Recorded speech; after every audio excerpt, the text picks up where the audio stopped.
खुशामदीद नाजरीन, आप देख रहे हैं प्रोग्राम रियासत। मैं हूं शहजाद रजा। पाकिस्तान के एक्स ट्राइबल एरिया और उनसे मुल्लिका दीगर इलाकों में दहशत गर्दी के नए वाक़यात का एक सिलसिला शुरू हुआ है और सरहद पार से भी पाकिस्तान के ख़िलाफ़ जो कार्रवाइयाँ हैं वो भी हमें देखने में नज़र आ रही हैं।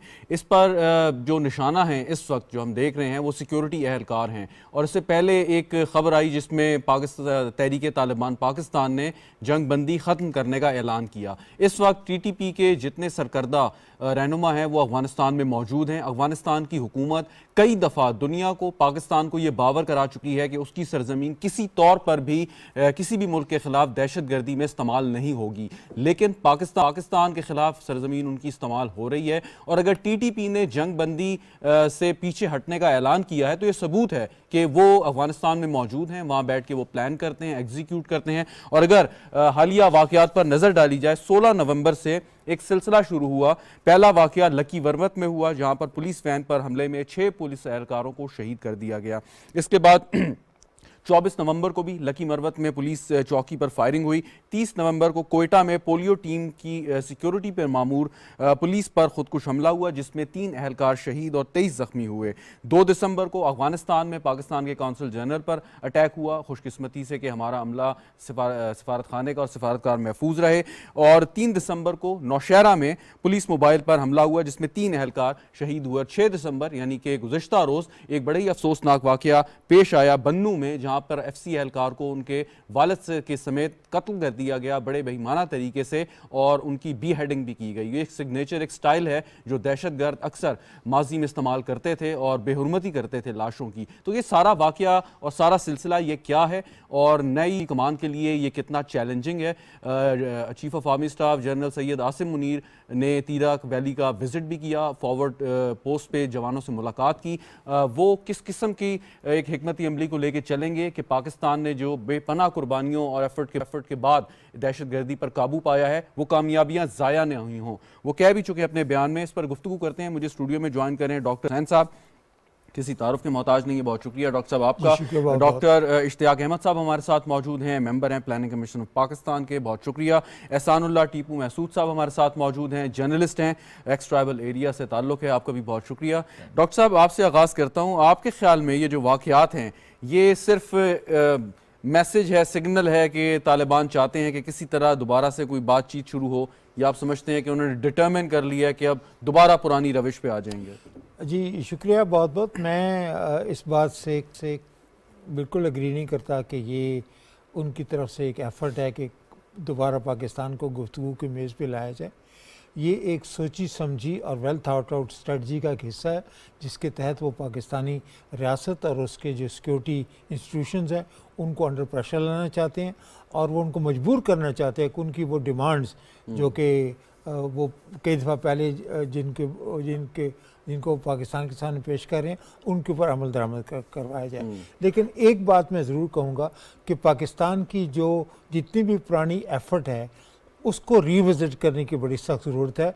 हम नेशनल एक्शन प्लान के हवाले से ले लें, हमारी जो किनेटिक ऑपरेशन जो थे विच वाज स्पोरेडिक, लेकिन ये जो ख़तरा इस वक्त बढ़ के सामने आ रहा है और जो मंडला रहा है पाकिस्तान के होराइज़न के ऊपर, इसके in the light of this हमें अपनी स्ट्रेटजी को रिविज़िट करना पड़ेगा और जितनी जल्दी हम उसको रिविज़िट कर लेंगे उतना ही हमारे हाथ में अच्छा होगा। लेकिन देखिए नेशनल एक्शन प्लान तो एक डिबेट है कि मतलब उस पर उस तरीके से अमल दरामद नहीं किया गया, ख़ास तौर पे पिछले 4.5 साल में।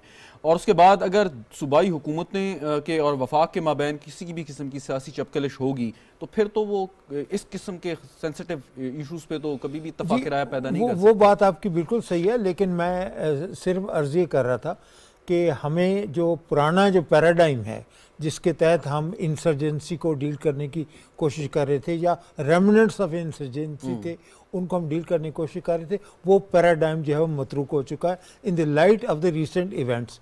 तो ये भी एक जो है वो काबिल ज़िक्र बात है। और दूसरी बात मैं ये कहूँगा कि जो अच्छी बात इस सिल्वर लाइनिंग के हवाले से हम देखें कि सिविल सोसाइटी जो कि मालाकंड और जो इनके एरियाज़ के अंदर मौजूद है, उसका बड़ा स्ट्रॉन्ग रिएक्शन अगेंस्ट मिलिटेंसी आ गया। तो मेरे ख्याल में इसकी भी एक वो भी हम अगर हम फैक्टर करें तो उस ये जो renewed emphasis on civic engagement है और जो रेजिस्टेंस है, उसको अगर हम गल्वनाइज करें तो मेरे ख्याल में पाकिस्तान के हक़ में बहुत बेहतर होगा।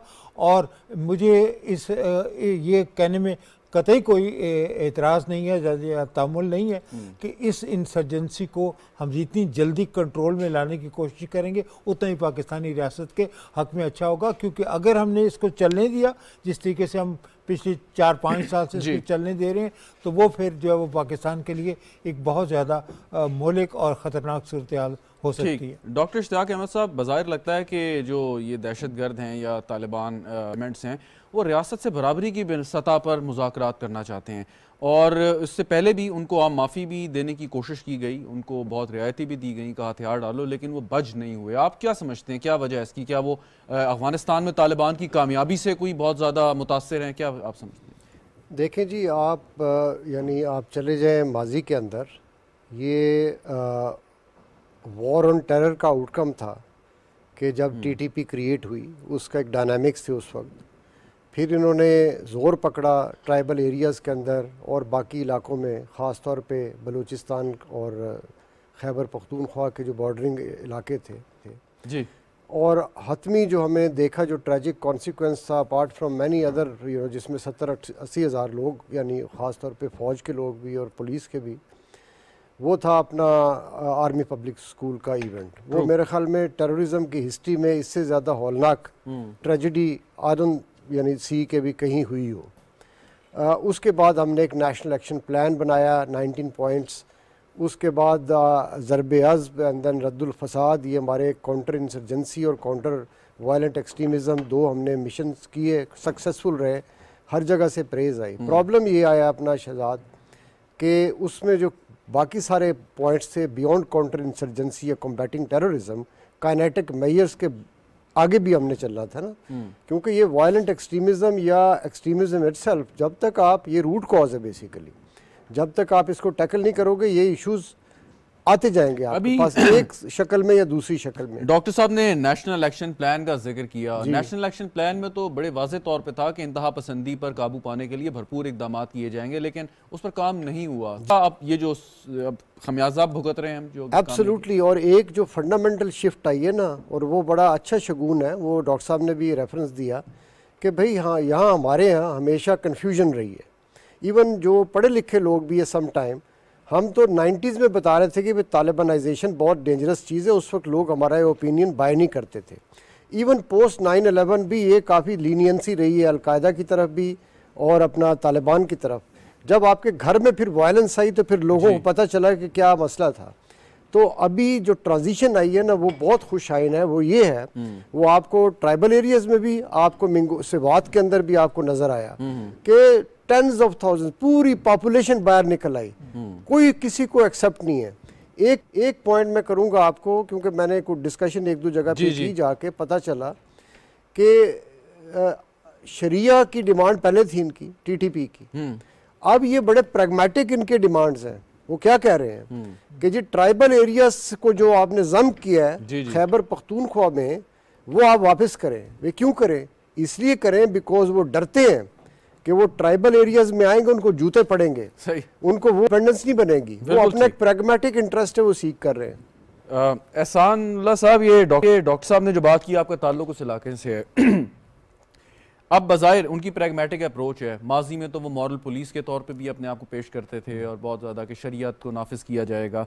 लेकिन अब अगर इस बात को रखें कि प्रैग्मेटिक अप्रोच है, वहाँ पे अपना इन्फ्लुएंस, तो उनमें और एक गली के आम होल्डों में कोई फ़र्क नहीं है। तो आपके ख्याल में जैसे लोग इन लोगों को रेजिस्ट करते हैं वहाँ पे, जैसे डॉक्टर साहब ने कहा कि इतनी पहले तो लोग थोड़ा सा घबराते भी थे, हलाकतें भी बहुत ज़्यादा हुई, तो अब ये न्यू डे उनका एक कॉन्फिडेंस है? नहीं, लोगों की वाकई वहाँ पे सिर्फ यानी मालाकंड डिवीज़न में नहीं जो हज़ारों की तादाद में लोग निकले थे, बल्कि साउथ नॉर्थ वज़ीरिस्तान में भी बहुत ज़्यादा लोग निकले थे, अभी तक निकल रहे हैं। और ये वाकई प्योरली सिविल सोसाइटी है वहाँ पे।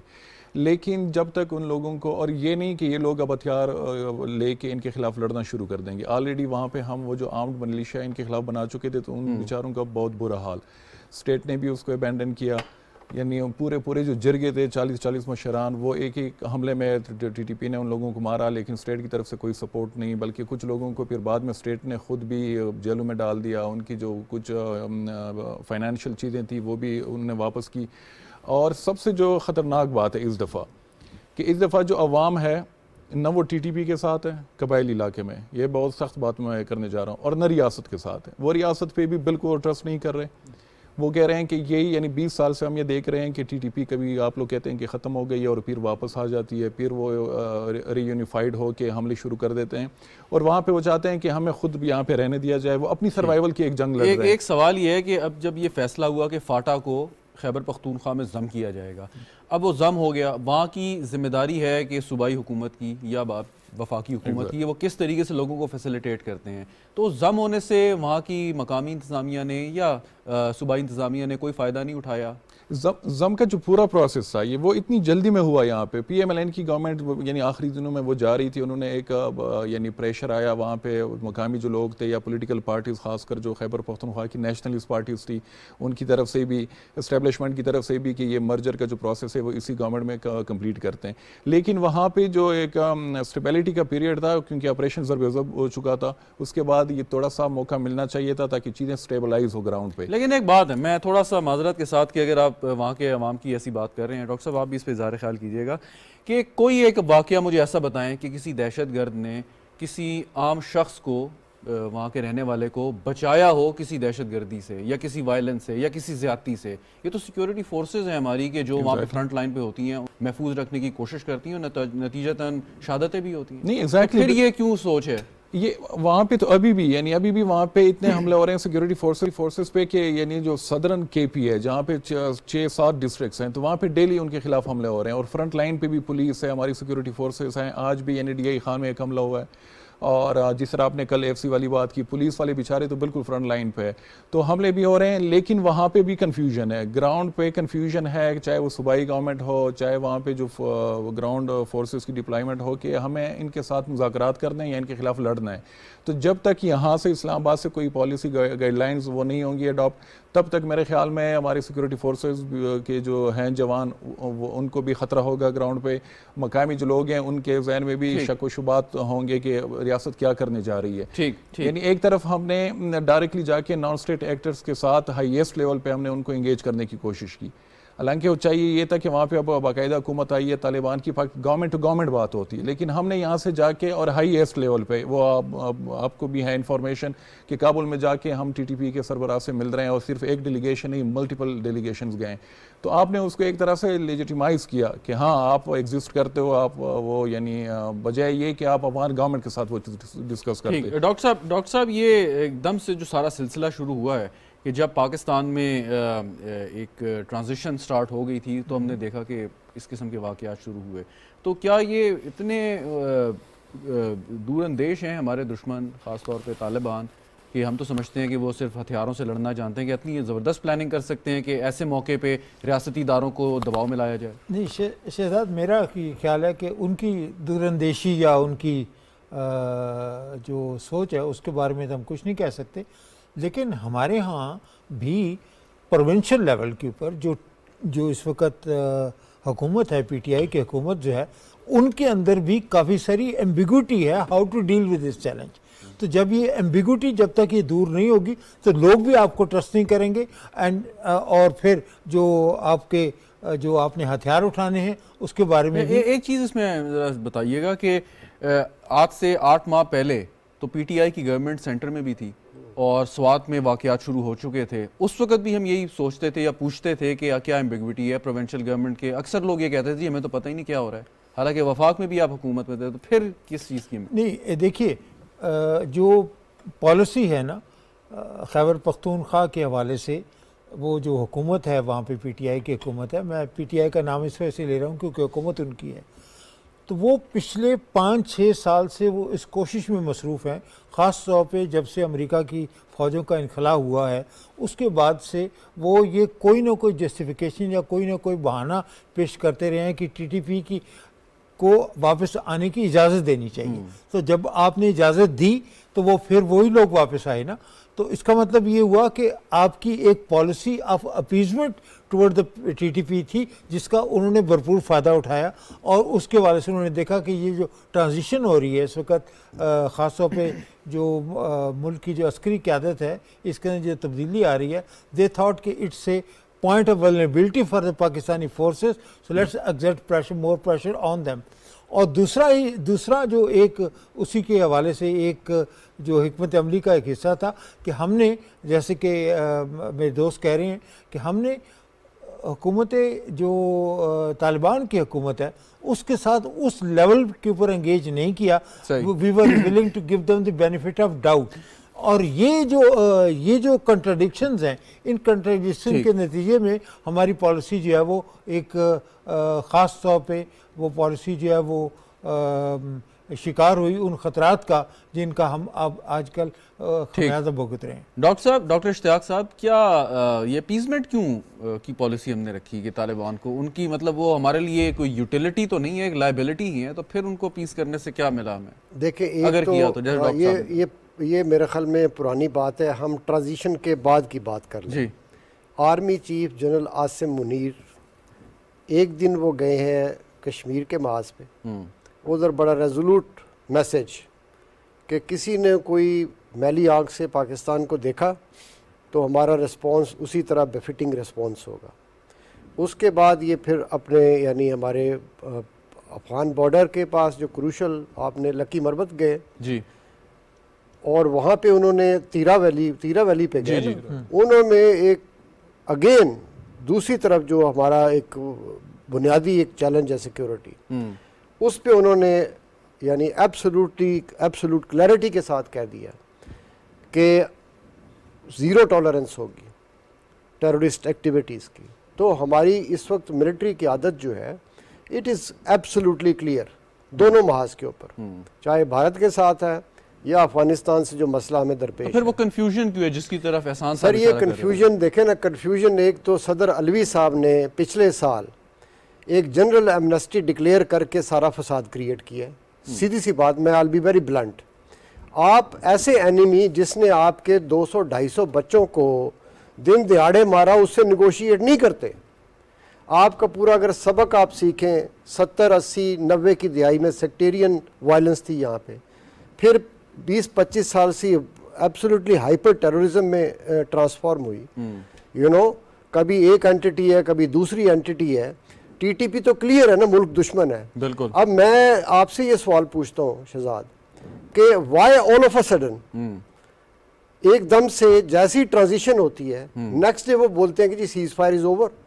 5-6 महीने से तो सीज फायर चल रहा था ना। बिल्कुल। इस पे सीज फायर पे मजीद एक्सप्लेन करने से पहले आपने प्रेसिडेंट अलवी का कहा, लेकिन आप नहीं समझते तो एक पूरी रियासत का फैसला होगा, खाली प्रेसिडेंट अलवी आइसोलेशन में तो ये फैसला नहीं कर सकते। देखिए, ये जो है ना, एक जो रजीम होती है ना, उसको प्राइम मिनिस्टर हेड करता है, वहाँ से पॉलिसी डायरेक्शंस वहीं से आती हैं। और चूंकि अलवी साहब ने आज तक अपने ये नहीं हमें बताया कि जी वो न्यूट्रल है या वो अपनी पार्टी के साथ है, लगता यही कि वो पीटीआई के रिप्रेजेंटेटिव हैं अभी भी। तो ये इनिशिएटिव था पीटीआई रजीम का through the mouth of the president. ठीक। तो आपने जब एमनेस्टी दी ऐसे लोगों को जिन्होंने आपके तकरीबन 1 लाख के करीब लोगों को मारा है, जिसमें वो 300 बच्चे, यानी किसी को कोई भूल सकता है दुरुस्त कि क्या हुआ था वहाँ पे? दुनिया भूली है। तो इस तरह की रियासत जो है या उसकी अपना एक पॉलिटिकल पॉलिसी है, उसका एक कॉन्टेक्स्ट होना चाहिए, उसमें माजी को हमें बिल्कुल दरगुजर नहीं करना चाहिए। सही। एहसान साहब, ये बताएं कि अभी जो हमले और ये इनकी तफसीलात थोड़ी सी मैंने शेयर की, और भी बहुत सी ऐसे वाक़यात हैं, ये अभी तक टारगेट कर रहे हैं वो सिक्योरिटी फोर्सेस को, पुलिस को, पैरामिलिट्री ट्रूप्स को। तो माजी में तो वो जनरल पब्लिक को भी बहुत बेरहमाना तरीके से अटैक करते रहे थे। तो अभी ये उनकी क्या हिकमत अमली है कि सिर्फ सिक्योरिटी फोर्सेस तक कोई प्लान के तहत ये किया जा रहा है, या जहाँ मतलब टारगेट मिले वहाँ पे? हाँ, नहीं, ये बाकायदा इनकी स्ट्रेटजी। और जब से यानी 2018 में मुल्ला फजलुल्लाह के मारे जाने के बाद, वो अमेरिकी ड्रोन में मारे गए थे अफगानिस्तान में, जब मुफ्ती नूरुल अली महसूद जो मौजूदा सरबराह हैं टीटीपी के, तो वो उन्होंने एक पॉलिसी कह लें, स्ट्रेटजी अडॉप्ट की थी कि सिविलियन को जो है वो टारगेट नहीं किया जाएगा। उनमें वो लोग भी शामिल हैं जो हमारे ख़िलाफ़ लड़े हैं, वो जिन्होंने कबायली लश्कर बनाए थे। और यहाँ पे उन्होंने बाकायदा जो एक डायरेक्शन दी है कि बावर्दी का वर्ड उन्होंने यूज़ किया है अपने लिटरेचर में। बावर्दी मतलब ये कि उसमें खासेदार फोर्स भी है, पुलिस भी है, लेवीज, एफसी, आर्मी कि इनको टारगेट किया जाएगा। इनकी स्ट्रेटजी ये, और ये चीज़ भी उन्होंने यानी प्योरली अडॉप्ट किया अफगान तालिबान से। अफगान तालिबान अपने आखिरी उसमें यानी 2014 ऑनवर्ड उन्होंने सिविलियन को टारगेट करना बंद कर दिया था। उन्होंने कहा कि सिर्फ बावर्दी लोगों को हम टारगेट करेंगे। वही उनकी जो एक अपनी पॉलिसी अप्रोच है कि विनिंग हार्ट्स एंड माइंड, तो टीटीपी भी उसी पे काम कर रही है। तो हाँ, ज़्यादातर हम देख रहे हैं, ज़्यादातर नहीं यानी 90-95% के उसमें सिविलियन नहीं बल्कि सिक्योरिटी फोर्सेस के लोग जो हैं। अच्छा, ये बताएं कि जो टीटीपी की तादाद है इस पर बड़े मुतज़ाद दावे होते हैं कि अफगानिस्तान में कितने हैं, यहाँ कितने हैं, क्या आपका इंफॉर्मेशन और उसमें ये कि सवात में जो मिलिट्री ऑपरेशन हुआ था, फिर नॉर्थ वज़ीरिस्तान में, साउथ में और बाकी कबायली इलाके में, तो बहुत बड़ी तादाद जो टीटीपी के लोग थे और उनकी फैमिलीज वो मूव हो गए थे अफगानिस्तान की तरफ। तो उनकी जो एक फिगर आ रही है वो 40,000-42,000 के आसपास। हाँ, कि उनके फैमिली समेत, उसमें खवातीन भी हैं, बूढ़े भी और बच्चे सब। लेकिन उसमें जो एक ख़तरनाक चीज़ हुई है कि अगर 2010 या 2008 और 9 उसमें जब ये फैमिलीज वहाँ पे गई है, उस वक्त अगर इनके बच्चे कोई 10 साल का हो, कोई 8 साल का हो, तो वो अब पूरा एक फाइटर बन चुका है। और ये हम उनके प्रोपेगेंडे में भी देख रहे हैं कि आज का जो उनमें यानी बड़े यंग से लड़के भी हमें नज़र आ रहे हैं, उनके जो फुट सोल्जर्स हैं, कि वो पाकिस्तान की तरफ आ रहे हैं और यहाँ पे हमले कर रहे हैं। यूएन की एक रिपोर्ट बीच में आई, यूएन सिक्योरिटी काउंसिल की, तो उनकी जो फिगर है वो कह रहे हैं कि 5,000-6,000 के आसपास इनकी है स्ट्रेंथ। तो इनका क्या स्टेटस क्या है अफगानिस्तान में? अफगानिस्तान में तो यानी लीडरशिप तो है वहाँ पे, लेकिन नहीं, वो अफगानिस्तान में एक सॉवरन टेरिटरी में वो वहाँ पे रह रहे हैं, उस मुल्क में, वहाँ पे एक हुकूमत भी है, चाहे जैसी तैसी हुकूमत है, लेकिन वो किस हैसियत से रह रहे हैं? कोई मेहमान है, कोई उनके पास कार्ड है, कोई नेशनैलिटी है, क्या है वहाँ पे? यानी खासकर जो कबायली इलाका है अफगानिस्तान में, हम कबायली, मैं भी अगर वहाँ पे जाता हूँ तो मैं पासपोर्ट के बगैर भी जा सकता हूँ। यानी पाकिस्तान से तो मुझे पासपोर्ट वो करना पड़ेगा, वीज़ा, लेकिन वहाँ से मुझे इशू नहीं होगा। अफगानिस्तान गवर्नमेंट जितनी भी हुकूमतें आई हैं, वहाँ पे उनका एक फेडरल मिनिस्टर होता है जो कबायली अमूर का होता है। तो उनके जहन में वो ड्यूरल लाइन वाला इशू अभी भी है कि हम जिस तरीके से, और आप जितना अर्सा चाहे वहाँ पे रह सकते हैं। एग्जैक्टली, हम आपको जाने का नहीं कहते। हाँ, वो नहीं कहते। और दूसरा ये कि इनका जो ताल्लुक है, ये पिछले 20 साल से एक दूसरे को इन्होंने सपोर्ट किया है। ये उनको अपना वो यानी महाजरीन समझते हैं कि इन्होंने अमेरिका के खिलाफ हमें सपोर्ट किया था, अब हमारी बारी है कि हम इनको सपोर्ट करें। और काफ़ी प्रोटोकॉल वहाँ पे मिलता है। ये नहीं कि वहाँ पे उनकी हालत ख़राब है या किसी कैंप में वो रह रहे हैं, वहाँ पे बाकायदा प्रोटोकॉल, हर किस्म की असिस्टेंस उनको मिल रही है। और ये चीज़ तो अब इतनी ऑब्वियस है कि ये पूरा जो पीस प्रोसेस था, तो ये तो अफगान तालिबान की मीडिएशन। बिल्कुल ठीक। डॉक्टर साहब, ये सारी गुफ्तगू का अगर मैं खुलासा करूँ और जो एहसान साहब ने बताई है, मैं तो लगता है कि एक बिल्कुल तैयार मर्सनरी आर्मी वहाँ पे तैयार बैठी है और कोई भी उसको ज़्यादा पैसे लगा के, बोली लगा के उसको हायर कर ले और पाकिस्तान के ख़िलाफ़ इस्तेमाल करे। आप नहीं समझते? और होता भी ऐसा आया है शायद, और शायद अभी भी हो रहा है। जी बिल्कुल, आपकी बात सही है। ये असेसमेंट जो है ना कि वो वहाँ पे एक लश्कर कह लें या ट्राइबल फोर्स कह लें, वो पूरी की पूरी टीटीपी की शक्ल में मौजूद है। और उसको थोड़ी बहुत जो ताकत मिली है वो इस वजह से मिली है कि तालिबान की उस एरिया के अंदर हुकूमत है। और अगर तालिबान का और टीटीपी का ताल्लुक अगर आप देखें तो बहुत से लोग इसके ऊपर जो है वो रिसर्च भी कर रहे हैं। और जो कम से कम मुझे जो इंफॉर्मेशन है उसके मुताबिक ये है कि टीटीपी और Taliban are joined at the hip, यानी वो जो हैं वो एक ही तस्वीर के दो रुख हैं। और उसके हवाले से अगर आप साजिद हक्कानी के हवाले से देख लें या टीटीपी की लीडरशिप की जो इंटरेस्ट है तालिबान की गवर्नमेंट के अंदर, वो इतनी ज़्यादा है कि वो अपने वो उस हुकूमत को मजबूर भी कर सकते हैं कि उनकी पॉलिसी जो भी उन्होंने बनाई हुई है पाकिस्तान के ख़िलाफ़, ये दहशतगर्दी की जो जंग है उसके अंदर पाकिस्तान के ऊपर हमले करना, वो अपना कौमी फ़र्ज़ समझते हैं।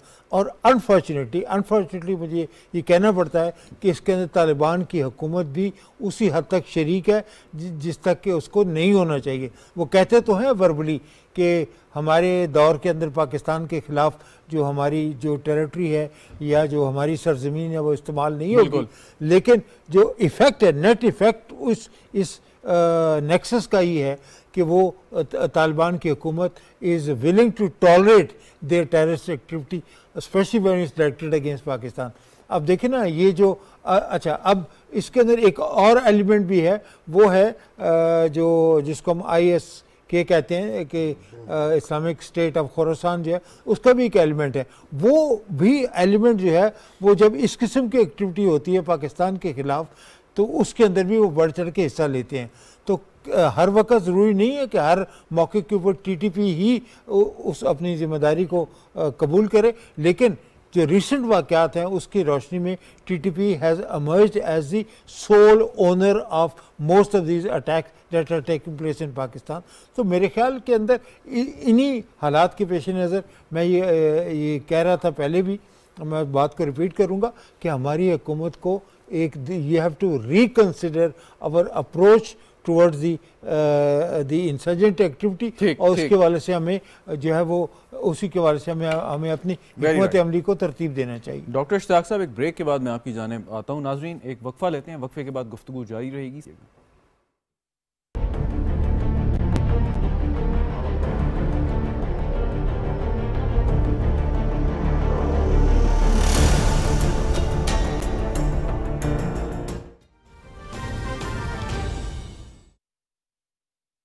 दुनिया नए चैलेंजेस का शिकार है। इस मौसम सरमा के दौरान दुनिया को तवानाई के शदीद बहरान का सामना करना होगा।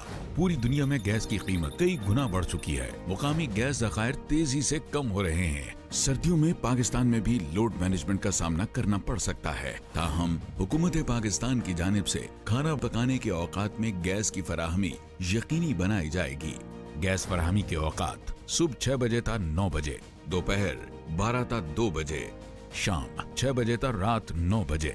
सर्दी आ गई है, ख्याल रखना। सुई नॉर्दर्न गैस।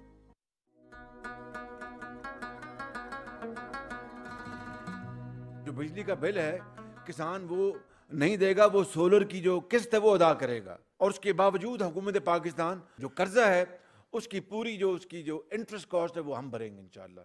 इससे बड़ी मैं समझता हूँ कि किसान भाई के लिए और कोई मराहत हो नहीं सकती जो कि मखलूत हुकूमत ने जिसका फैसला किया। हम एक फिक्स कॉस्ट अब लेंगे किसान से 13 रुपए फी यूनिट, जिसके ऊपर 43 अरब रुपए की सब्सिडी किसान भाइयों को दी जा रही है।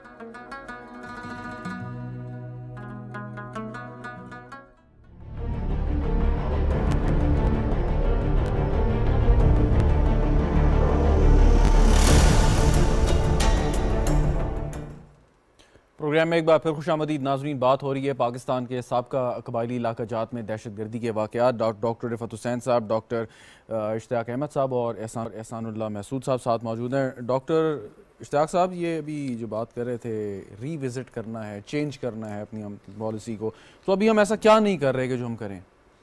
देखिए, हमने तकरीबन मार्च में हमने एक बड़ा इफ़ेक्टिव मिलिट्री ऑपरेशन किया था अफ़गानिस्तान में। यानी अफ़गानिस्तान आप समझ लें कि 40 साल से ज़्यादा का अरसा हो गया है कि हमारे लिए एक परपेचुअल हेडेक है। यहाँ चले 2 बड़ी जंगें हुई हैं वहाँ पे, लेकिन उसके बाद अब अमरीकी अफवाज का इनखला हुआ, को थोड़ा सा पीस और स्टेबिलिटी की तरफ मूव करना था। लेकिन तालिबान हुकूमत ने, यानी डिस्पाइट के पाकिस्तान ने यहाँ पे OIC की कॉन्फ्रेंस का सेशन कराया, OIC के फॉरेन मिनिस्टर्स का सेशन कराया, अमरीकियों को अप्रोच किया कि इनके जो पैसे वहाँ पे पड़े हैं वो इनको हैंड ओवर करें, हर लिहाज से गए। लेकिन उसके इवज़ में पाकिस्तान को क्या मिला? यानी इतने सारे डेलीगेशंस गए, तालिबान हुकूमत मीडिएट कर रही थी, ज़ीरो आउटकम। अब क्या है जी, वॉलंटरली यूनिलैटरली आप सीज़ फायर लिफ्ट करें और साथ ही एक सीरीज़ ऑफ अटैक शुरू हो गए। सो समटाइम आई थिंक अपना शहजाद के आप 30 साल पीछे चले जाए इस मुल्क की तारीख़ में, यही हिसाब आपको नज़र आएगा। भाई मुल्क जो है वो इस तरह के सिक्योरिटी चैलेंजेस को इफेक्टिवली फाइट करते हैं, फिर उनके रूट कॉजेज़ को एलिमिनेट करते हैं and they move on. History जो है रिपीट नहीं करती। जी डॉक्टर साहब, अगर जब कारज़ई हुकूमत थी या अशरफ गनी रिजीम थी वहाँ पे, तब तो ये बनता था कि जी भारत उनको सपोर्ट कर रहा है, पाकिस्तान के ख़िलाफ़ मदद करे अपने इस्तेमाल कर रहा है।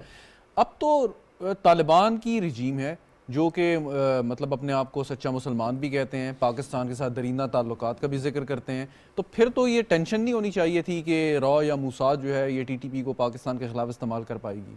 देखिए, आपका मैं जवाब दूंगा बिकॉज हम अर्ली 90s की बात करेंगे तालिबान के राइज से पहले। देखें, अफ़गानियों को हमने लिबरेट कराया, मुजाहिदीन को हमने सपोर्ट किया, 7 ग्रुप्स यहाँ पे थे, 8 ईरान में थे, लेकिन इफेक्टिवली यहाँ से जिहाद हुआ ना, लिबरेट हुए। उसके बाद जो है वो बुरहानुद्दीन रब्बानी साहब प्रेसिडेंट बने, अहमद शाह मसूद साहब जो है वो अपने डिफेंस मिनिस्टर बने, और जैसे ही अपने इक़्तिदार में आए वो हिंदुस्तान जो रूस के साथ वाबस्ता था पूरे स्ट्रगल में, उनके साथ टिल्ट हो गए। तो हमारे यहाँ एक अपना है एक परसेप्शन है पाकिस्तान के अंदर, पब्लिक में भी है और मेरे ख्याल में रियासती हलकों में भी होगी, कि भाई ये बड़ा थैंकफुलनेस का एक इज़हार है कि भाई आप अपना 40 लाख अपना मुहाजिरीन को भी रखें, shed not a single tear, उनको अपने यानी घरों में भी ले आए, बिजनेसेस भी हैंड ओवर कर। नतीजा क्या है कि जब वो इक़्तिदार में आए, और ये तालिबान की हुकूमत भी हमारे साथ यही कर रही है कि भाई तकरीबन 30-40 हज़ार जो है फैमिली समेत, या कम अज़ कम मैंने जो फिगर देखी है इनकी 19,000 की मुझे किसी ने बताई थी जी, और मुझे ये भी बताया था इतनी नंबर के इनके ग्रुप्स भी बन गए अब, बिल्कुल सिर्फ ये कि यूनिटी ऑफ कमांड नहीं है। ठीक, things are much more dangerous now, और हमें जाहिर है कि इसका यानी बातों से तो ये मानने वाले नहीं है, पीस निगोशिएशंस बैकफायर कर गई हैं। तो वही जो रिफत साहब ने कहा है कि हमें इसको रेजोल्यूटली जो भी हमारे पास इंस्ट्रूमेंट्स है, और ख़ास तौर पे चाहे आप अक्रॉस द बॉर्डर आप अपना मिलिट्री ऑपरेशंस करें, हम अफ़गानिस्तान को अलाउ नहीं कर सकते, क्योंकि ना तो हम अमेरिका हैं ना दूसरी कंट्री के इतना हदें दूर हो, हम अफ़गानिस्तान को अलाउ नहीं करेंगे, चाहे तालिबान की हुकूमत है, कि वो वहाँ पे इतनी मिकदार के अंदर जो पाकिस्तान की सॉवरेनिटी को और पाकिस्तान के लोगों को यानी थ्रेटन करें या उनको अपना शहीद करें, हम अलाउ नहीं करना चाहिए हमें। पाकिस्तान की रियासती मफाद में और जो बैनुल-अक़वामी कवानीन है या कन्वेंशन है उनके तहत आप सर्जिकल स्ट्राइक कर सकते हैं अगर आपको वहाँ से कोई इमिनेंट थ्रेट हो। एब्सोल्युटली हमें आ रही है, वहाँ पे हुकूमती कंट्रोल ही कोई नहीं है, तो जस्टिफाई करते हमें अपना, जिस तरह पहले जस्टिफिकेशन थी ना, इसीलिए हमने अपना ट्राइबल एरियाज ख़त्म करके उनको जम किया है, क्योंकि आप एक सॉवरन कंट्री के अंदर रिलेटिवली ऑटोनोमस जोन नहीं क्रिएट कर सकते, वहाँ पे हर किस्म का क्रिमिनल आ जाएगा जैसे यहाँ पे होता है, तो आखिर में टेररिज्म का गढ़ बन गया ना वो। तो इसीलिए अफगानिस्तान जो है वो तालिबान हुकूमत के कंट्रोल में नहीं है, और अगर है भी और अपना विलिंगनेस से वो इनको अपना 10, 15, 20 हज़ार लोगों को रखा हुआ है जो अब बॉर्डर क्रॉस करके पाकिस्तान में कर रहे हैं, तो इसका क्या इलाज करना? अच्छा एहसान साहब, आप बेहतर बता सकते हैं कि क्यों रखा हुआ है? मतलब वो तो एक लाइबिलिटी है, अगर तालिबान कहते हैं कि जी हमें तस्लीम भी करें, हमारे मुंजमद असासे भी जारी करें, हम अच्छे ताल्लुकात भी चाहते हैं, पाकिस्तान एक डेवलप कंट्री उस तरीके से अफगानिस्तान के मुकाबले में वो बहुत मदद भी कर सकता है, फिर उन्होंने क्यों रखा है? फिर क्यों पाकिस्तान की दुश्मनी वो मोल लेना चाहते हैं? कोई तो सोच होगी। यहाँ पे असल में हम एक गलती कर रहे हैं और वो मुसलसल हम कर रहे हैं। हम तालिबान को एक एस्टैब्लिश पॉलिटिकल फोर्स के तौर पे या डिप्लोमेटिक फोर्स के तौर पे समझ रहे हैं। तालिबान की हर चीज़ कंट्रोल होती है उनके आइडियालॉजी से, हर चीज़ को वो आइडियालॉजी के प्रिज्म में देखते हैं।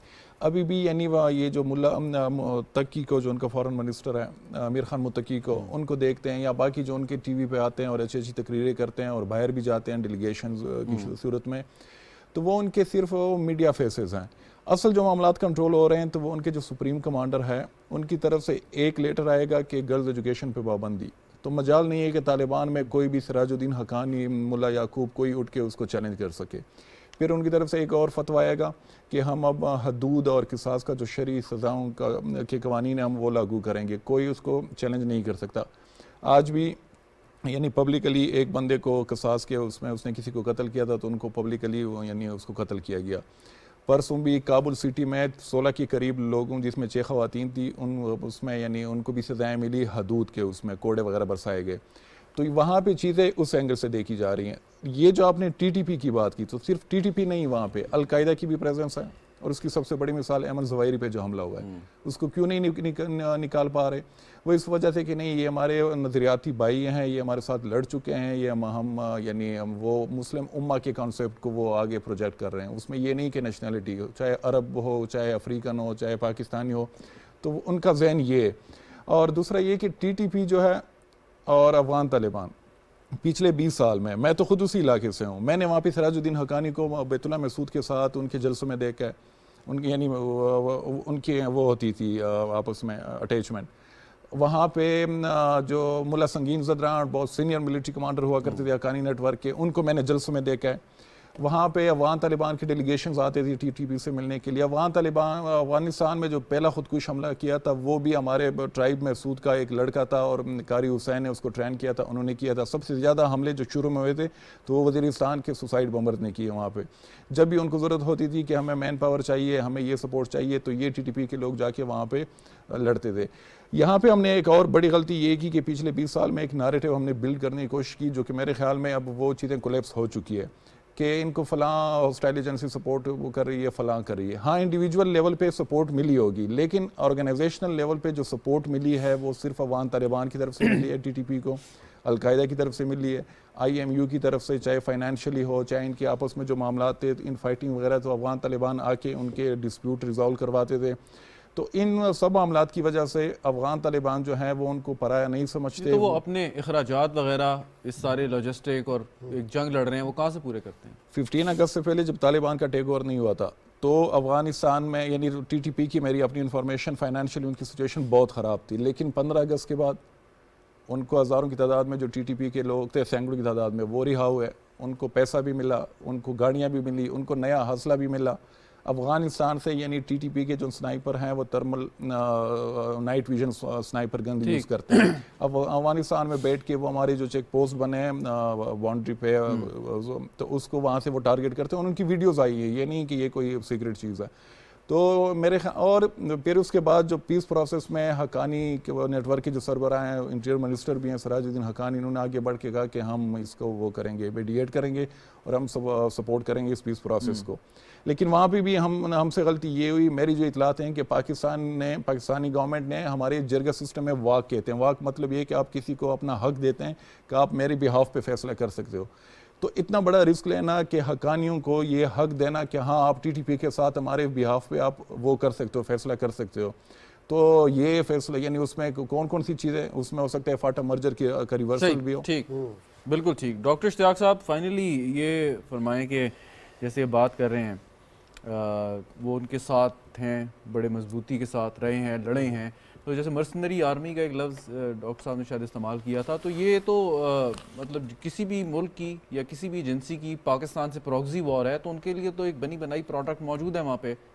लेकिन उनका कहना एहसान साहब का है कि कोई बाकायदा तौर पे इंटेलिजेंस एजेंसी इनको मदद नहीं दे। देखिए, जब भी कोई यानी आपके यहाँ कोई वीक पॉइंट हो इंटरनली या एक अपना एक फोर्स क्रिएट हुई हो जो कि आपकी सरहदों के और आपके लोगों को अपना उसके सर पे दे, तो जाहिर है कि उसके अंदर यानी एनिमीज़ कोई भी हो सकता है, वो एक्सप्लॉइट कर सकते हैं। लेकिन इसमें आप देख लें कि ये जो हम डील कर रहे हैं ना इस वक्त शहजाद जी, वो पीटीआई की बाकियात में से ये टीटीपी की रिसर्जेंस भी है। आप मुझे बिलीव करें कि ये टीटीपी की रिसर्जेंस जो है पिछले 3 साल से ये लोग क्या कर रहे थे, ये वही अपने सब्जुगेट कर रहे थे अपने आप को। जैसे ही अफ़गानिस्तान में तालिबान की हुकूमत आई है उसके बाद इनकी आप देखें कि मीडिएशन के लिए और अपना निगोसिएशंस के लिए और एमनेस्टी, जनरल एमनेस्टी के लिए उधर से वो क्या कह रहे हैं। और आपने काफ़ी लोग आपने भी छोड़े हैं उनके इस प्रोसेस के अंदर, आपने भी अपना एक्स ट्राइबल एरिया से छोड़े हैं। लेकिन मैं ये कहना चाहूँगा कि पाकिस्तान में बहुत अच्छी स्मूथ एक मिलिट्री लीडरशिप की ट्रांजिशन हुई है। Chain of command is back on track और इसका जो फोकस जो होना चाहिए सरहदों पे बिल्कुल वापस है। और I have no doubt personally ji, given the professional जो अपना उनकी पूरी एक करियर है आर्मी चीफ का, नए आर्मी चीफ का, जनरल आसिम मुनीर का, कि I think he will lead a very effective counter insurgency and counter terrorism. अच्छा, ये दो जो स्टेटमेंट्स उनकी आई हैं वेरी क्विकली, एक तो जो कश्मीर गए और उन्होंने बड़ी स्ट्रॉन्ग स्टेटमेंट दी और फिर उसके बाद जब ये तीरा वैली गए, ये क्या डिटरमिन करती हैं, क्या जाहिर करती हैं ये कि उनका आगे चल के क्या किस किस्म का पोस्टर होगा, स्टांस होगा अगेंस्ट टेररिज्म, चाहे स्टेट स्पॉन्सर्ड हो या। देखें, एक आपको स्टेटमेंट जो देनी होती है ना, आपको पब्लिक स्टेटमेंट और पोजीशन जो है ना वो आपको एब्सोल्युटली ट्रांसपेरेंट तरीके से जाहिर कर देनी चाहिए। एम्बिग्यूटी नहीं होनी चाहिए जब आप रियासत को रिप्रेजेंट कर रहे हो, और ख़ास तौर पर अगर आप सिपह सलार हो तो आपको एब्सोल्युटली क्लियर होना पड़ेगा। मुझे यानी मैं तफसील में नहीं जाना चाह रहा, लेकिन आपकी जो अस्करी क़यादत का भी एक हिस्सा था जो कि पीटीआई सिंपैथाइज़र था from with in the military establishment, उसने भी बड़ा रोल प्ले किया। और ये जो सडन आपकी एक रिसर्जेंस हुई है ना ऑन अ पर्टिकुलर ओकेजन, मैं स्पेसिफिक्स में नहीं जाऊंगा, इसकी को डोमेस्टिक पॉलिटिकल हिस्टोरिकल डायनामिक्स भी है अनफॉर्चुनेटली। वो फिर किसी नेक्स्ट प्रोग्राम में डिस्कस करेंगे। डॉक्टर साहब जी, मैं एक थोड़ा सा कैनवस को बड़ा करना चाहता हूँ।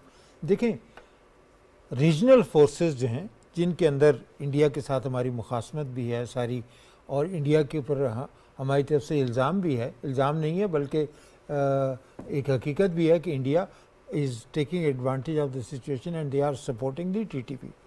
लेकिन इसके साथ साथ आप ये देखें कि जितने भी पाकिस्तान के नेबरिंग कंट्रीज़ हैं, जिसमें चाइना है, जिसमें सेंट्रल एशियन स्टेट्स हैं, और जिसमें ख़ास तौर पर मिडल ईस्ट के अंदर जो सऊदी अरेबिया की हुकूमत जो है, they are equally concerned about what's happening inside Afghanistan. तो ये एक कंड्यूसिव एनवायरनमेंट है जिसको हम इस्तेमाल कर सकते हैं to lend force to our bilateral diplomacy with Afghanistan.